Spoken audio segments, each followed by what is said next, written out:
Welcome to the Virtual Memories Show. I'm your host, Gil Roth, and we're here to preserve and promote culture in this benighted age, one weekly conversation at a time.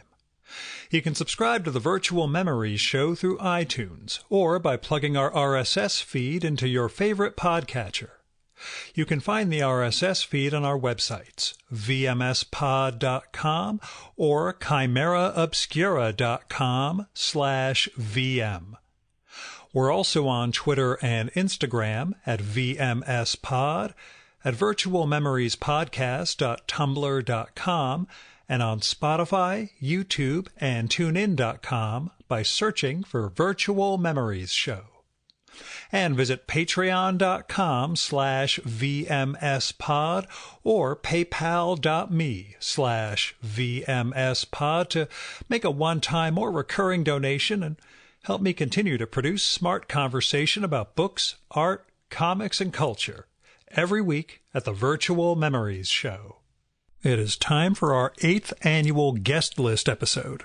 Now, for the guest list, I asked this past year's podcast guest to tell us about the favorite book they read in the plague year. It didn't have to be something published in 2020, just something they read and loved. Some of them also told me which books or authors they hope to read in 2021. Now, of course, we all know the foreseeable future is a lie. None of us knew what 2020 would be like, but we all have hopes for what we want to do in 2021, and this one's going to focus on some of our book goals. Now, I like to get this episode out to you guys with a couple of weeks before the holidays so it can inspire some book buying ideas, New Year's reading resolutions, and otherwise just give you something to look forward to while the days are getting shorter. Now, given the logistics and shipping delays that are going on right now, I don't know if this will give you enough time to receive books before Christmas. I know there are things I ordered 2 to 3 weeks ago that I'm still waiting on from non-Amazon booksellers, but I will cut them some slack. Things are really busy. The USPS is being destroyed by the outgoing administration. So hey. Anyway, now 30 of 2020's guests responded to this year's invite. I only hit up the quote-unquote new guests, that is, people I did full episodes with.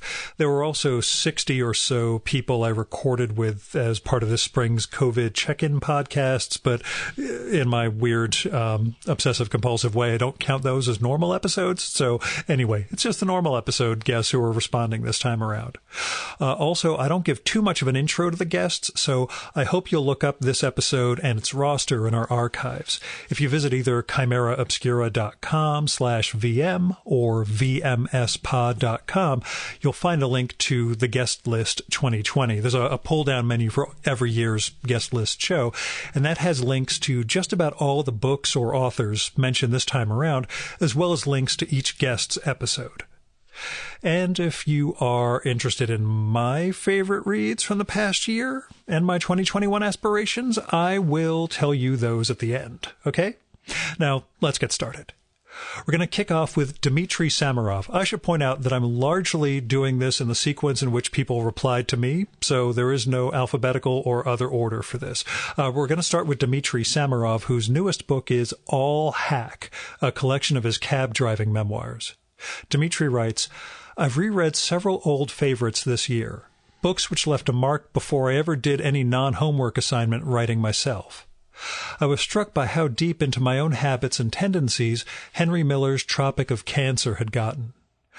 I've picking his turns of phrase out of my sentences for years, not realizing their origin. I didn't have the same number of light bulb moments with Cormac McCarthy's Suttree, but enjoyed it very much all the same.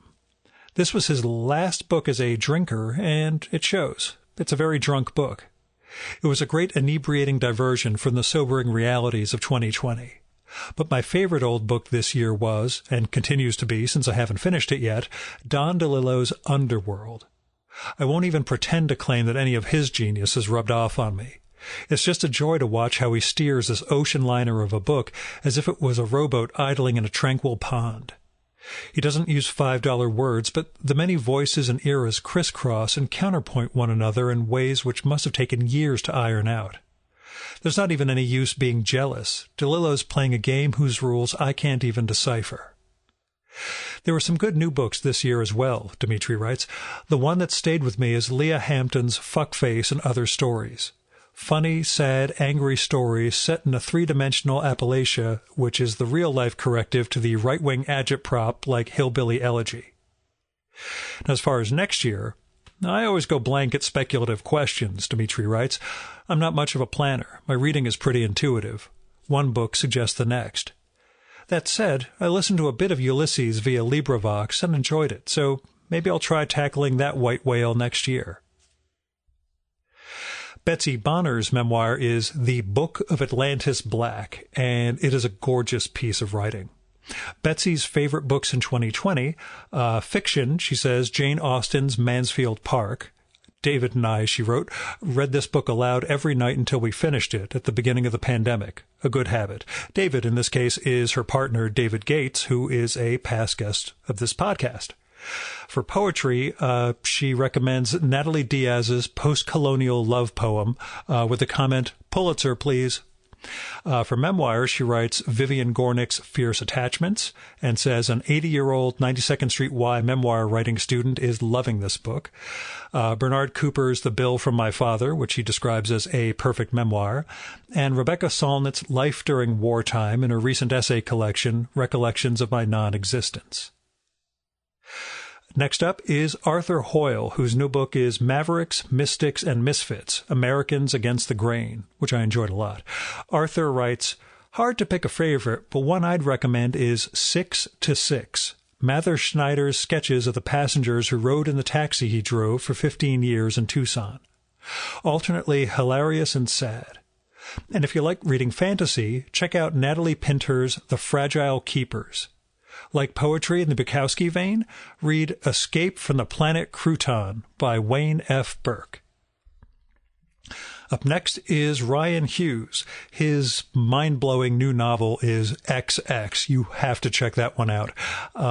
He writes, Fave read of 2020, The Seventh Function of Language by Laurent Binet, which he describes as an erudite and occasionally hilarious philosophical thriller. For 2021, he writes, I hope to tackle my own novel number 3, which is threatening to become novels 3, 4, and 5. Writer, actor, and pornographer Stoya sent in her own audio. Hi, Stoya here, coming to you from Brooklyn with a pixel cat on my lap. He is quietly snoring, but I don't know if that comes through on the audio. The favorite book I read in 2020 was The Amazing Adventures of Cavalier and Clay. And not only is it a really wonderful story that's large in scope and compelling and entertaining and seems very well researched. Also, my friend Justin spotted it on a shelf on the sidewalk where someone had set things out for people to take. And so the whole time I was reading it, I had that wonderful memory. Are there books or authors you hope to tackle in 2021?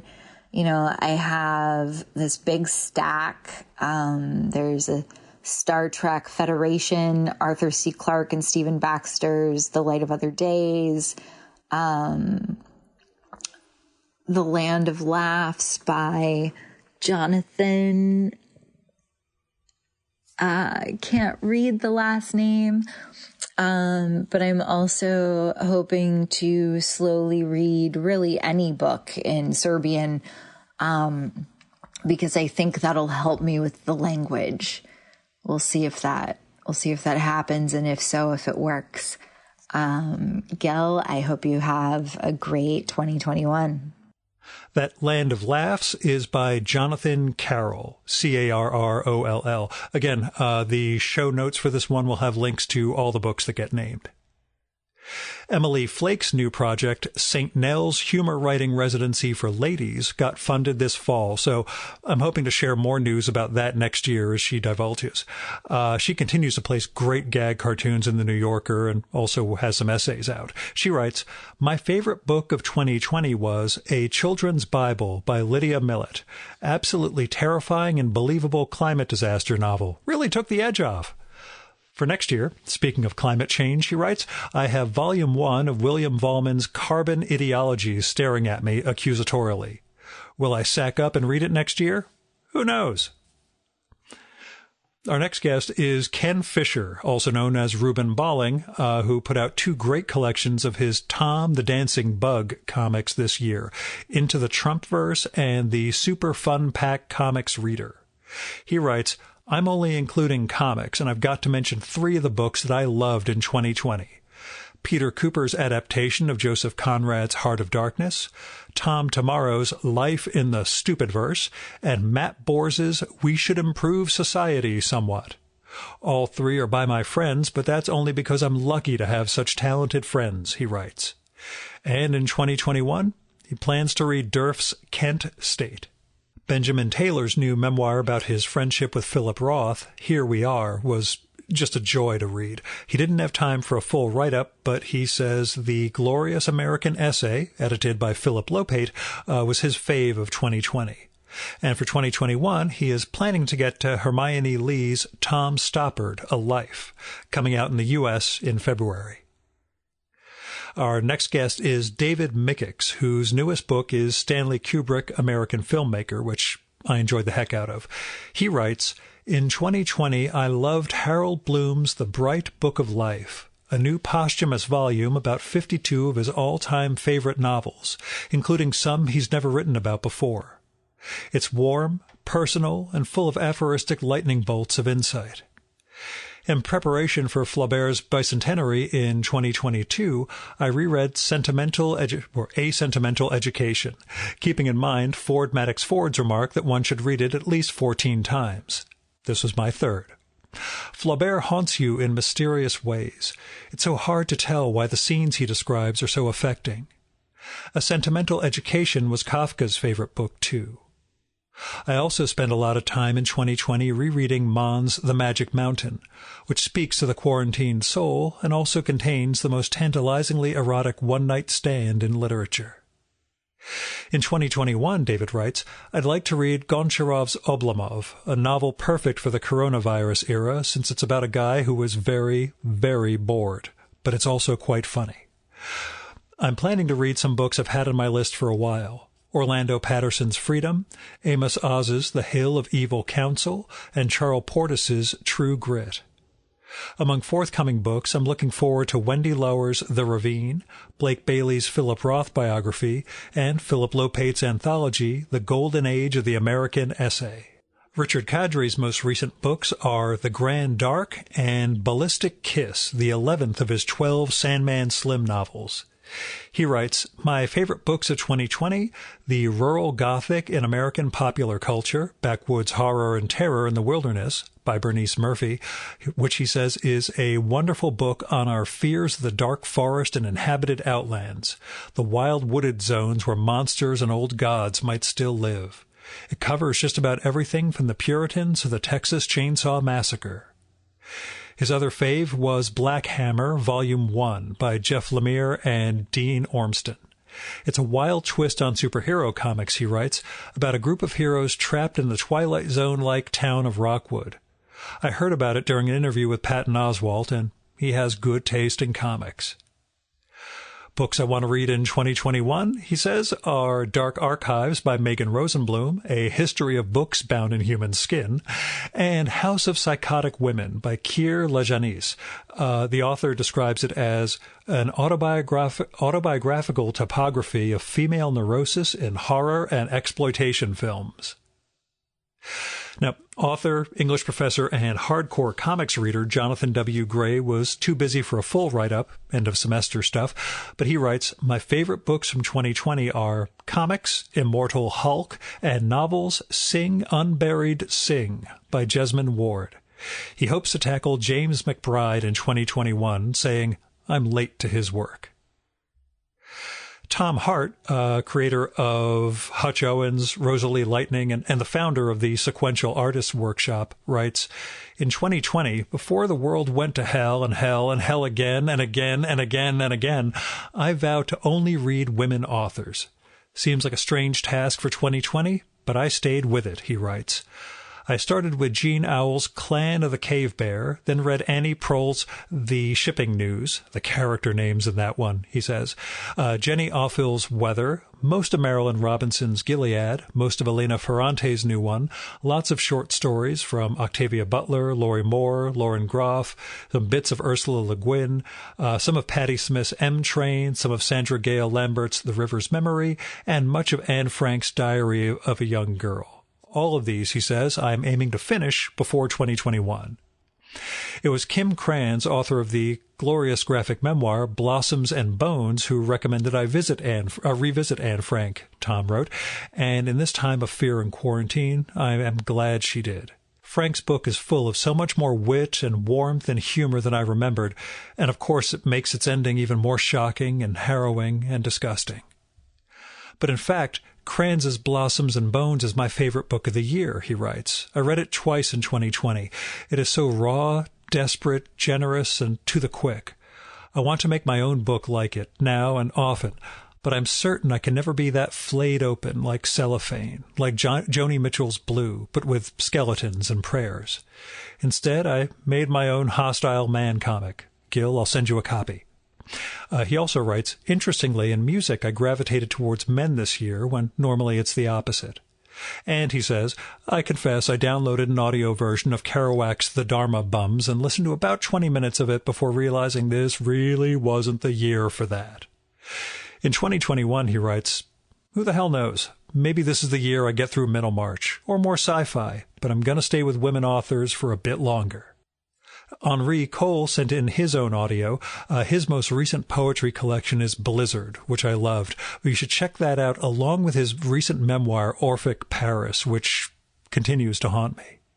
I have 5 or 6 books on my shelf of favorites at the moment.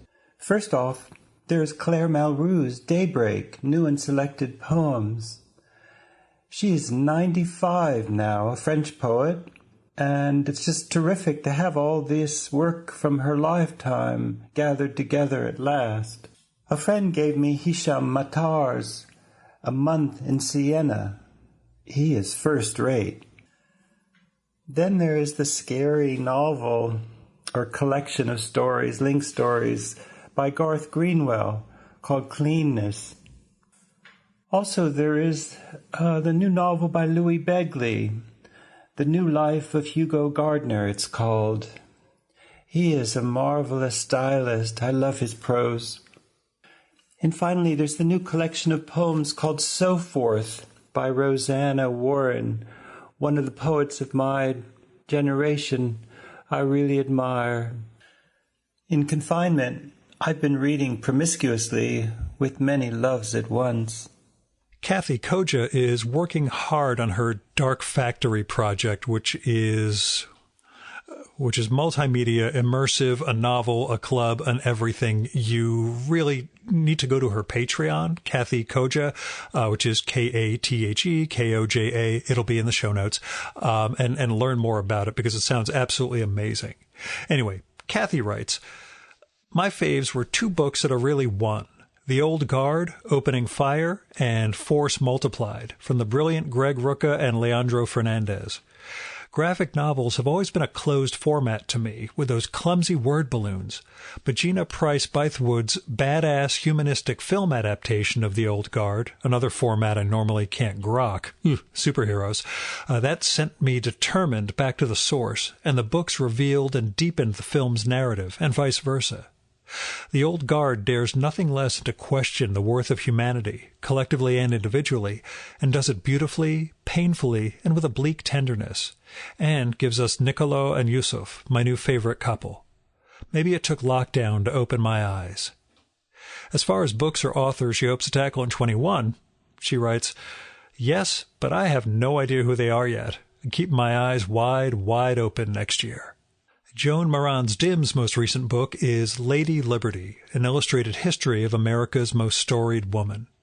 She writes, my fave is a very personal book by a valued friend and fab writer. The book is Live as If, a teacher's love story, published by Negative Capability Press and written by Fry Gaillard, Gaillard. Again, it'll be in the show notes. He's a celebrated Southern writer with some 20 books to his credit. The book is bravely honest, and Fry is truly worth an interview, Gil. Hint, hint. A year or so ago, Fry's landmark book on the 60s, A Hard Rain, was published. Regarding other reads, I have read far too much on Trump, but I did find the Cohen and Woodward books illuminating and thoroughly disheartening. Looking to the future, she writes, I plan to never read another book on Trump again and to steep myself in more pleasant subjects. I say this knowing that Trump, like a lingering cancer, is not gone yet, and knowing his stain will not be easily rubbed out. A lawyer, ethics advisor, and comics nerd Jeff Trexler is the interim executive director of the Comic Book Legal Defense Fund, and he writes, favorite book read in 2020? That's a difficult one, Gil. Gene Luen Yang's Superman Smashes the Klan captured the essence of that character in a way that had me wishing there were more. The 30s Superman for today. R. Sikoriak's Constitution Illustrated, which I discovered through your podcast, has riches regarding law and graphic literacy yet to be explored. I'll be reading that a few more times in 2021. Tom King's Strange Adventures does something similar for the underside of our constitutional order, using superhero tropes to explore the tragic choices that preserve our public ideals. But if I had to pick one favorite, I'd probably have to go with the Lehman trilogy. I saw the play several times, in the before time when people actually watched plays, and the book on which it's based, a 700-page epic poem, is America's Aeneid. It even has a brief comic book adventure, quote, "There's no difference now between King David and the heir of Krypton." For 2021, Jeff writes, I want to reread Master and Margarita. My ritual is to read it in Russian every few years. Yeah, brag, why don't you? In many ways, Master and Margarita is right up there with McLuhan and Grant Morrison's Doom Patrol and Invisibles in providing a template for how I see the world. Given everything that's happened in 2020, it's time to visit again. We're still in the fire, but manuscripts don't burn. Now, Ellen Lindner's comics, illustration, and her zine, Cranklet's Chronicle, make for awfully good reading and viewing. She keeps a great Instagram feed also at Ellen Lindna, Lindna. Again, link in the show notes. She writes, my favorite book I quote-unquote read in 2020 is Make and Mend, a Sashiko-inspired craft book. It's all about creating and restoring textile objects through the art of Sashiko. The book is reasonably diminutive in size, say 7 by 7 inches, which makes it feel manageable and comforting. The projects are all about decorating fabric with sashiko embroidery, which involves just one stitch, the running stitch, conveniently the simplest stitch possible. I've always enjoyed leafing through craft books for projects and inspiration, and this year I've been leaning hard on books like Make and Mend for emotional sustenance as well. This book has special meaning to me because I bought it in a Japanese shop in Seattle during the last trip I took before quarantine. It reminds me of cherished memories, of exploring a new place with old friends, and of the existence of future possibilities. Next year, once pandemic fog has left my brain, as if, I hope to finish Young Heroes of the Soviet Union by Alex Halberstadt. I've been nibbling away on it, and it's a work of true genius, plus a wild, compelling family story. I also hope to finish Ain't I a Woman by Bell Hooks, which I have open on my laptop in perpetuity in PDF form. I force myself to read some every time I feel the urge to look at social media. I inevitably then start reading Bell Hooks and can't stop. Social media be damned. The only reason it's any effort at all is because my brain is not fully functional with the cognitive load of COVID times. You can't not read Hooks's prose, and this is one of the landmark works of intersectional feminism, and I highly recommend it. Translator Alta Price's most recent publications are Anyone Who Utters a Consoling Word is a Traitor by Alexander Kluge and Alpha Beta, The Study and Design of Type by Aldo Novarese. Her 2020 pick is Having and Being Had by Eula Biss, which, she says, richly explores how surviving capitalism impoverishes so many of us. For 2021, she's looking forward to Strange Beasts of China by Yan Ge, translated by Jeremy Tiang, just out from Tilted Axis, forthcoming in the U.S. from Melville House, which, from the snippet she heard read recently, will be the perfect strange book for our strange times. She's also looking forward to A Brief History of the Movement by Petra Hulova, translated by Alex Zucker, forthcoming from World Editions. She writes, because I can't say no to, quote-unquote, a feminist dystopian novel on sexual norms. She also writes, reading Nell Painter's Old in Art School, from Counterpoint 2019, this past year, made me want to read everything she's ever written, even if all the other books were from her previous life, because prose that powerful shows a creativity of the mind behind it, regardless of professional field. She also writes, reading Ruben Quesada's Revelations, which came out in 2018 from Sibling Rivalry Press, made me want to read more of both his original poems and his translation of Louis Cernuda's work. Lastly, I want to read more of Julie Zeh, who seems to be writing books faster than I can read them, and each time I pick one up, I cannot put it down. Daryl Pinkney's reissue with a new essay of Blackballed, the Black Vote and U.S. Democracy, was flat out indispensable to me in the run-up to the election and has stuck with me since, along with his essay collection Busted in New York. Daryl writes, All the Wrong Places by James Fenton I read again this year for the first time in a long while. It is fascinating still, even more so, about the upheavals he witnessed in Vietnam, Korea, and the Philippines 40 or more years ago.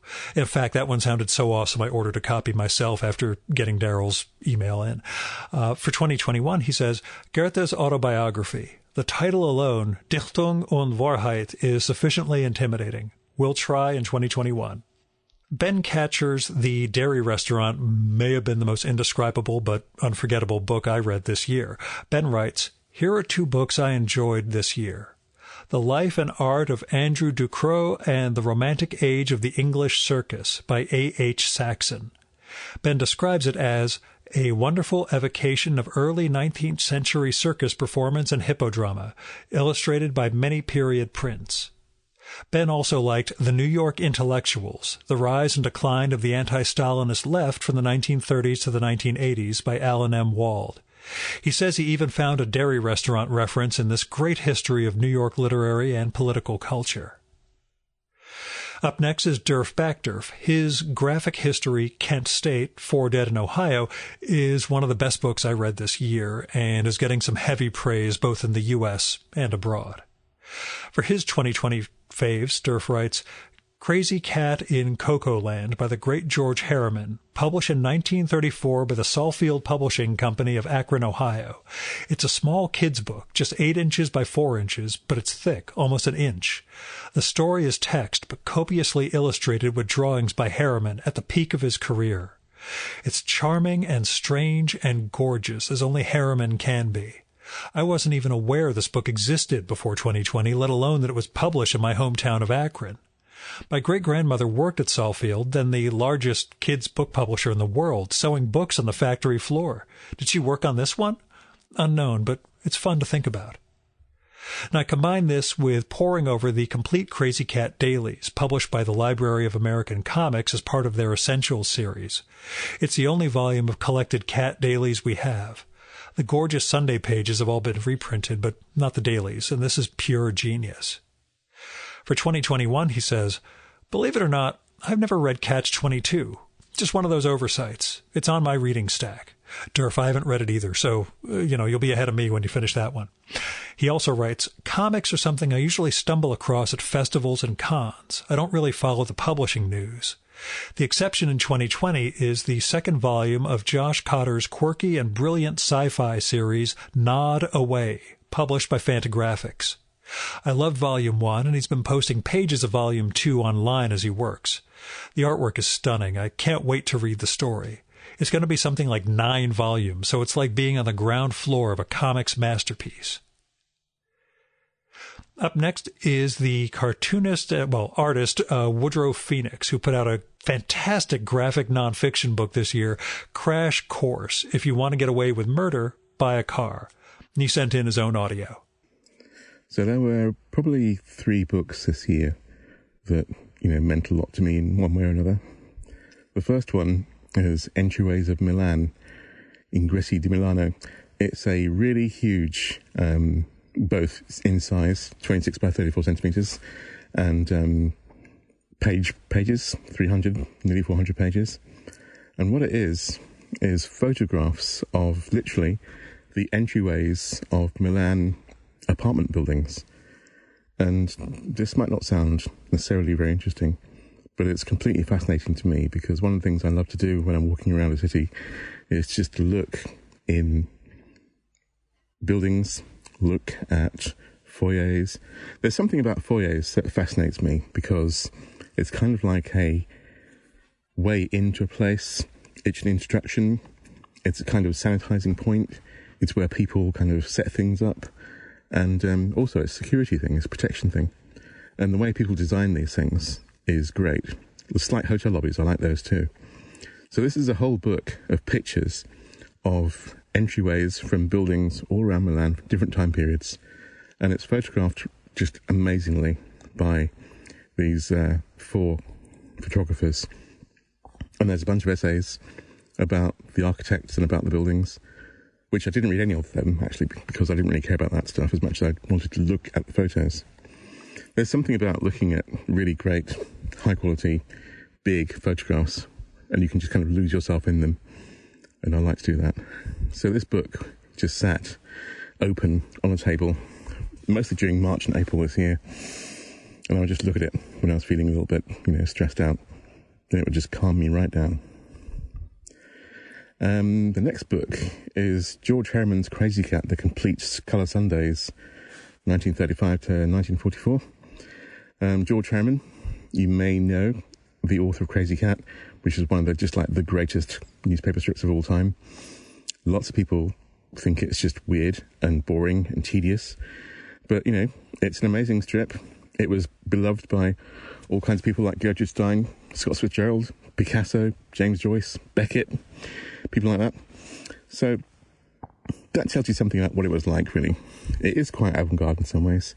The language is ridiculously fluting and crazy and convoluted, but the drawing is just amazing. And the premise of a cat and a dog and a mouse kind of in love with each other and not, but endlessly kind of tweaked and messed around with.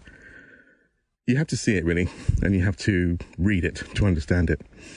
And the thing was, because it was done back from about 1918 to 1944, it was always printed in those massive papers of the time, really, really big. And papers these days are quite small. Books are quite small. So although I've been seeing this strip most of my life, I'd never really seen it at actual size until a few years ago. And it's just incredible to see this thing, because when you see it at the standard sizes that books get printed at, maybe A4 if you're lucky, is as big as they get, sometimes slightly larger. That's like a quarter of the size of one of these newspaper pages that Crazy Cat appeared on.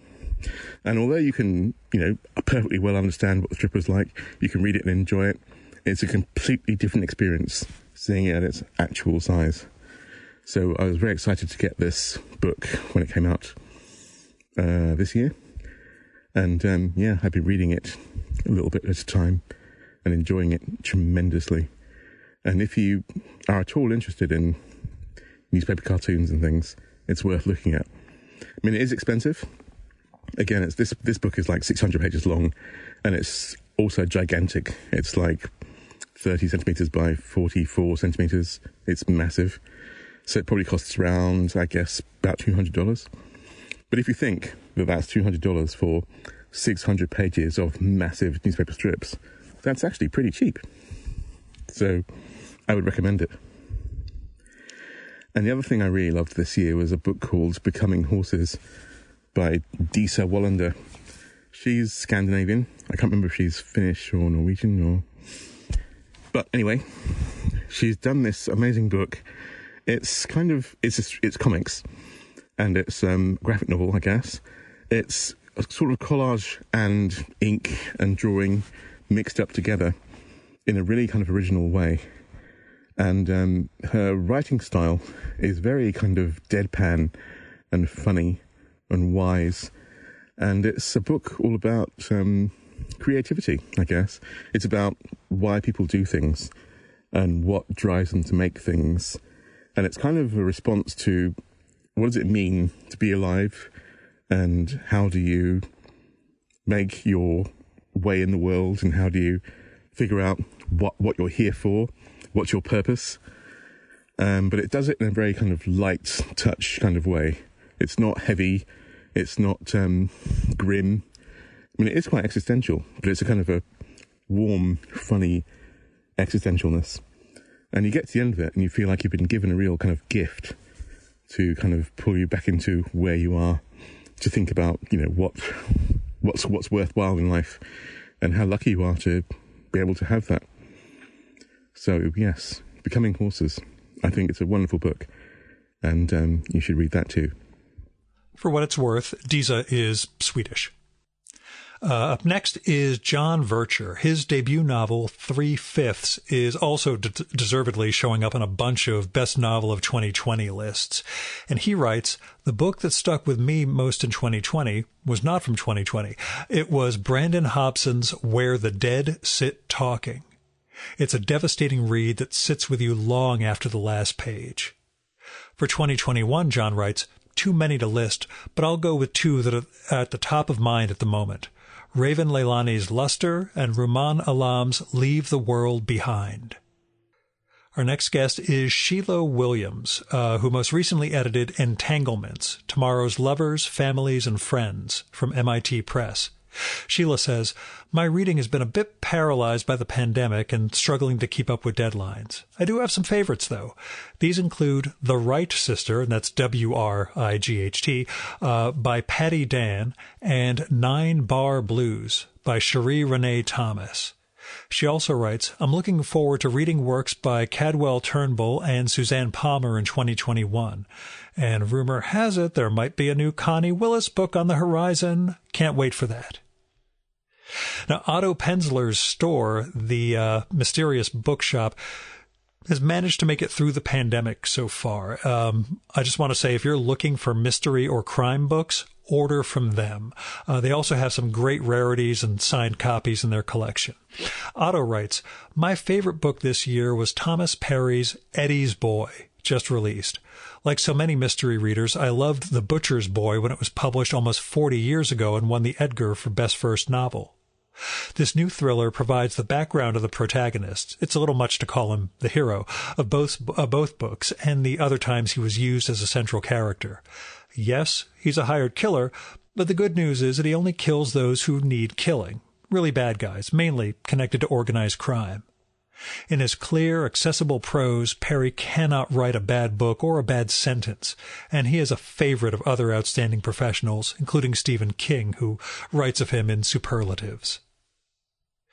Our next guest is Michael Shaw, who is the co-author, along with Bob Eckstein, of The Elements of Stress and the Pursuit of Happy-ish in this current shitstorm.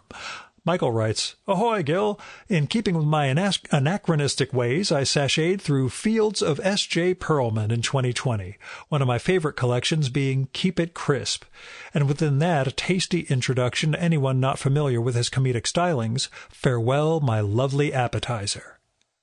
Not wanting to just read dead writers in 2021, I have 1.5 miles of lines, The Art of James Thurber by Michael J. Rosen, teed up at my local library. I also plan on reading The Fergus, quote, an otherworld adventure of before death, after death, and in between death by Torrey Grant Wellhouse. Not my usual type of read, he says, but 2020 was a Fergus of a year. Up next is translator Tess Lewis, whose most recent work is Craft by Jonas Luscher. Tess writes, the highlight of my reading year was Maria Davana Headley's unbridled, chest-thumping new translation of Beowulf. Shamelessly and luxuriantly anachronistic, Headley channels the spirit of the epic and finally does true justice to Grendel's kick-ass mother. Quote, Grendel's mother, warrior woman, outlaw, meditated on misery, carried on a wave of wrath, crazed with sorrow, looking for someone to slay, someone to pay in pain for her heart's loss. A close second, Tess writes, though I'm not quite finished yet, has been Madeline Miller's Circe. You should definitely do a podcast with her, Gil. She's smart, insightful, funny, and very interesting about the Greeks and their gods. Now that I think about it, Maria Headley would make a great guest too. For 2021, she writes, I'm hoping to work my way through more of Dasha Derndich's books. I love Trieste and can't wait to get to EEG, Doppelganger, and Belladonna. Now, Steve Ronan has been taking plenty of photos of gorgeous models, both remotely and pandemic safely. His newest photo book is Rockstar Road Trips 2020. Steve writes, for 2020, listening to both Ready Player One and Ready Player Two by Ernest Cline while I was running, which I started back during early lockdown. Are they the best written books? No, but sometimes you need some comfort and nostalgia on days like this and times like these, to quote the Sisters of Mercy. Also, The Subtle Art of Not Giving a Fuck by Mark Manson helped with some anxious moments during deep quarantine. For 2021, he writes, I'm excited for the conclusion of the Sandman Slim series by Richard Kadrey. I also want to reread a couple of Tom Stoppard scripts. Haven't seen a live performance in 2020 and missing some really snappy dialogue delivered by talented stage performers. So Rosencrantz and Guildenstern Are Dead sounds like a good start. Let's see. Steve is Stoya's roommate, so he writes, also, reading part of Stoya's shelves in the bookcase sounds fun. I got my eye on Girls with Slingshots, 2-volume collected edition by Danielle Corsetto, and Spangle by Gary Jennings. I'm also finally reading the Northlanders graphic novel, a recent gift of Frank Miller's Big Damn Sin City collection, and Supervert's Apocalypse Burlesque and How Not to Love in Quarantine. He says, I may also try to catch up on my unread music history pile. The Dark Reign of Gothic Rock by Dave Thompson and New York Rock by Stephen Blush are on top, making sure to have the appropriate playlists for both. Up next is Philip Boehm. Philip translates plenty of work. The one I read most recently was The Fox and Dr. Shimamura by Christina Wonicky. That book haunted the hell out of me.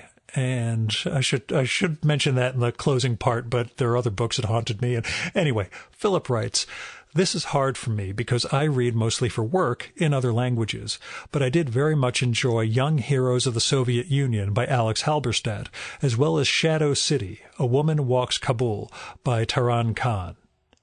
For 2021, he writes, I'm also looking forward to reading Mark Haber's Saint Sebastian's Abyss, as well as new poems by Natalie Diaz. And our last guest is Margot Mifflin, whose new book is Looking for Miss America. Margot had no time to write about her faves. She apologizes profusely because she told me she was going to, and then she's just like, Gil, I'm so sorry. But the favorite books I read this year were Saeed Jones's How We Fight for Our Lives and Carmen Maria Machado's In the Dream House. And that is a wrap on our guests' 2020 faves and 2021 aspirations. Now, for the moment none of you have been waiting for, my faves and aspirations. I gotta say, it's been a weird year. Reading has been weird.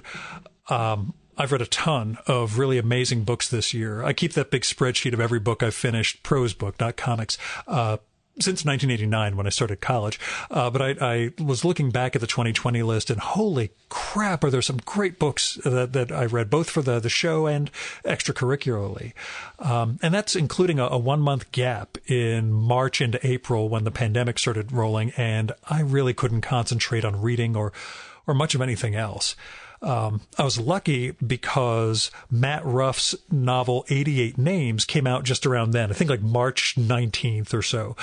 And it took me a week or two before I opened it up, but the sheer propulsiveness of 88 Names and Matt's story and his writing just managed to unstick my reading brain and sent me hurtling through that book.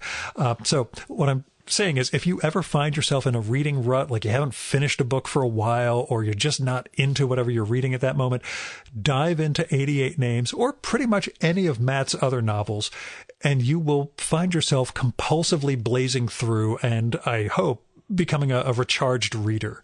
That said, it's tough for me to pick a fave this year, either for podcast or extracurricularly. I will say, for the longest time this year, I thought I would go with The Periodic Table by Primo Levi. Peter Trachtenberg suggested it during our COVID check-in podcast, and and it was just phenomenal. He's reading it in Italian because he's smarter than I am, but just reading it in two different translations in English, it was so impossibly moving. It's a phenomenal book, especially as a companion to survival in Auschwitz. I just read that one first if you're able to read an Auschwitz novel, and then go to the periodic table, which is a sort of fictionalization of Levy before and after the camps. Anyway, that was a book that I should have gotten to years earlier. And similarly, I've just finished a few weeks ago Nabokov's memoir, Speak Memory. And that's another one I should have read. Well, I'd like to say I should have read it earlier in life, but I don't know if it would have meant as much to me. Well, there's no control group to go against. Other books, Daniel Mendelssohn's Three Rings. That book felt like it was written for me, which is, I guess, the sign of something that's a very good book or a favorite book. And I said much the same last year about his memoir, An Odyssey. So take that how you will. Now, another novel that was written for me, especially a different me, the Gil in his college and post-college years I'd mentioned earlier, and that's Ryan Hughes's XX. This was a crazy entertaining science fiction novel filled with concepts, structure, and design elements that were exactly the book I was pining for in those years. So I'm glad it exists now. I'm also in the middle of a novel that I suspect, A, I'm going to finish this year, B, will be among my faves this year, maybe of all time, and that's The Last Samurai by Helen Dewitt. Too many friends of mine have recommended it for reasons that I now understand are really, really appropriate. I'm kicking myself, partly because the book is 450 pages, and I kind of put it off figuring it was going to be something I had to make a major commitment to. But the way it's laid out and the prose itself is so flowing that within 2 days I was 150 pages in. I would be farther along, but I had to do this episode today. It is an utter joy, and like XX, but in a very different direction, covers so many pieces of my psyche and history and interests that I am kicking myself for not having gotten to it much earlier. It came out in 2001. I think I heard about it back then, but it was really the last 10 years, maybe the last 5 to 10 years, people have recommended it to me. I'm a moron. I didn't get to it early enough, but I'm making up for lost time now. What else? Getting to something I brought up in the podcast email but never talked about explicitly on the show, Martin Amis canceled on me a few days before we were going to record about his autofiction novel, Inside Story. That bummed me out, but because I read over 1,000 pages of his work to lead into it, including his memoir from 2000, Experience, which I liked a lot more than I liked Inside Story, which maybe we would have gotten into if we had the conversation. Maybe he knew that's what was coming and that's why he canceled. I don't know. But the upshot was reading that much of Amis's work got me reading Philip Larkin for the first time. I knew just little smatterings of Larkin's work. And that's been transformative. Diving into Larkin's poems, especially on Yom Kippur, I did this weird thing where I was finishing some of Amos. I read all of Clive James's short book that's a collection of his pieces about Larkin, but every time there was a citation of a Larkin poem, I would go read the Larkin poem and then go back to James's write-up. And that's been something. Larkin's Obaid, which is a poem, an Obaid is a poem about the pre-dawn, French word A-U-B-A-D-E. I'm writing one myself about the way my Apple Watch makes me get up and walk around every day, or every hour. Anyway, Larkin's Obaid, which was never collected, because it was a later poem of his, is one of the most amazing things I've read. So as much as I'm bummed that I didn't get to talk to Martin Amis, I'm happy that the experience of prepping for that at least got me into Philip Larkin and in subtle ways has changed my life. Anyway, I also returned to and remain haunted by Donald Hall's essays, especially the one called One Road, about an experience he and his first wife had driving through communist Yugoslavia in the 50s. But really, there are so many other great books I read or reread this year. You should go to my site, check out the list of all the books I finished, like I say, since 1989. And if you're interested, just ask me for recommendations or ask me what I thought of this one and that one. And I forgot, like my guess, I have to try to come up with aspirations for next year's reading, non-podcast category. I did read a lot of not-for-podcast stuff this year. Last time I did this show, I put in a couple of aspirations. I did not get around to revisiting the Greek tragedians, nor working my way through Philip Kerr's Bernie Gunther novels, which were on that list. The only thing I did follow through with was reading John le Carré's A Perfect Spy. And that was a great standalone follow-up to 2019's binge of his George Smiley novels that Amor Towles kicked me off with. I hope I'll have time to read more of his stuff next year, and I do now own the full run of Bernie Gunther books now, so maybe 2021. Supposedly, I also have both of Olivia Manning's trilogies, the Balkan and Levant books, coming from New York Review Books Classics, along with a bunch of other big books that I ought to tackle. I say supposedly because I ordered them before Thanksgiving, and they're media mail, and it's been a couple of weeks, and we'll see what happens. But that's just rehashing last year's goals and aspirations. As I look around my library,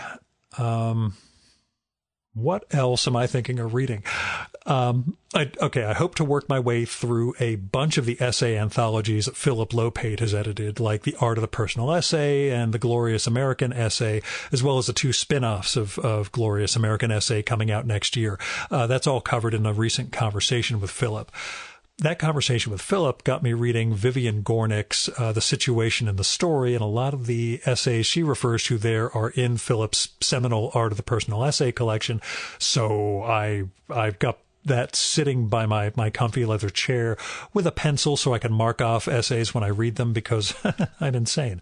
I'm doing the same thing with Peter Sheldahl's most recent collection of art criticism, Hot, Cold, Heavy, Light. And I have another one of his collections on order.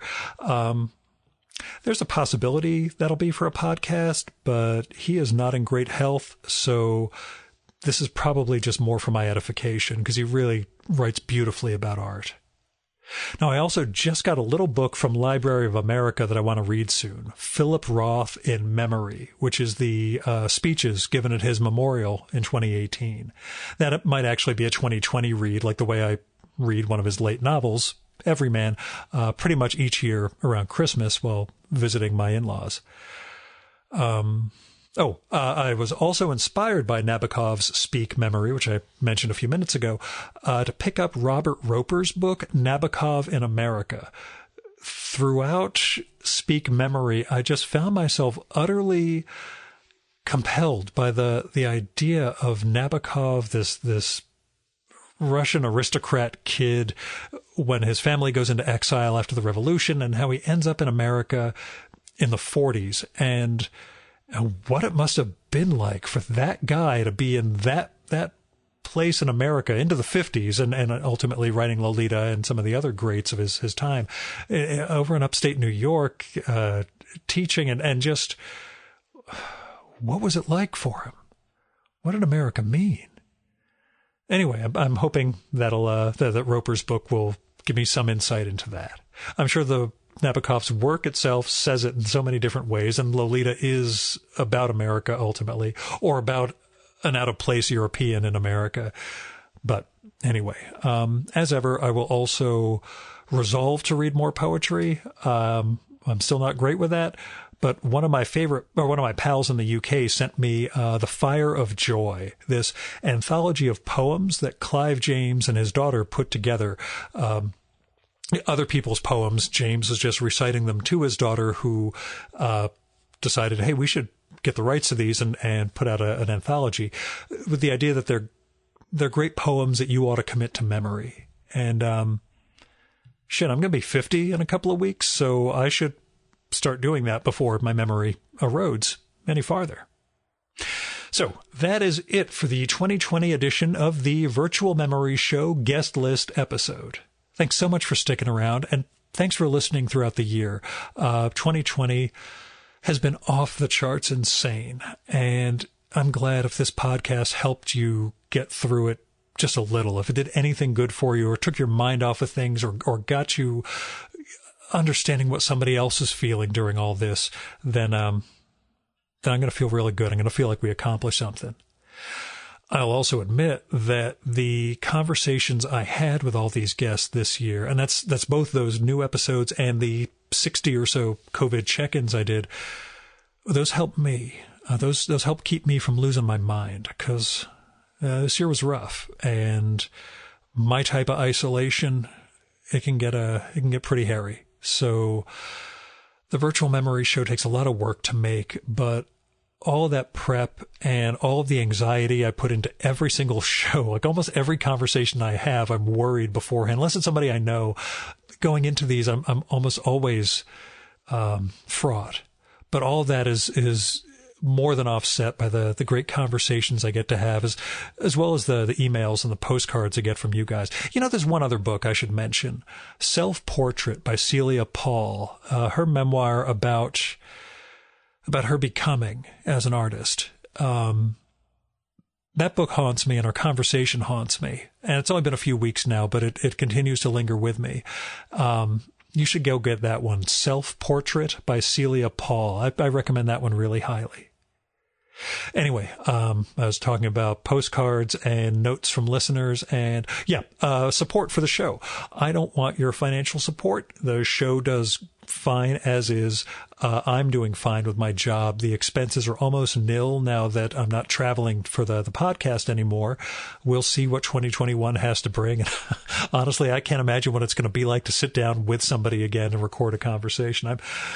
I'm afraid I'm just going to cry at some point. But anyway, what I want from you as far as support goes is just let me know what you think of the show, or let me know what you're reading, or just tell me what's up. Reach out.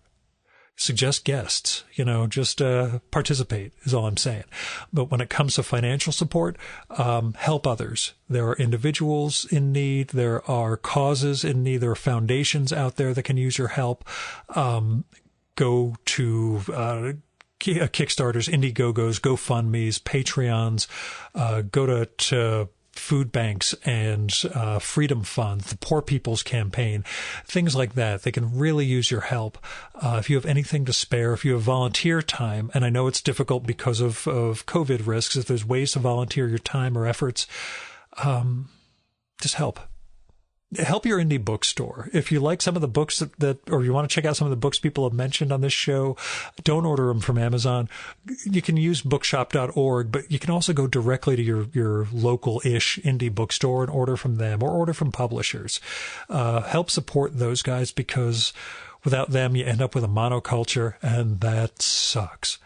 Anyway, otherwise, like I said, send me a postcard or an email. Now that I'm done with this one, I'm going to finish my annual conference that I'm hosting during this week.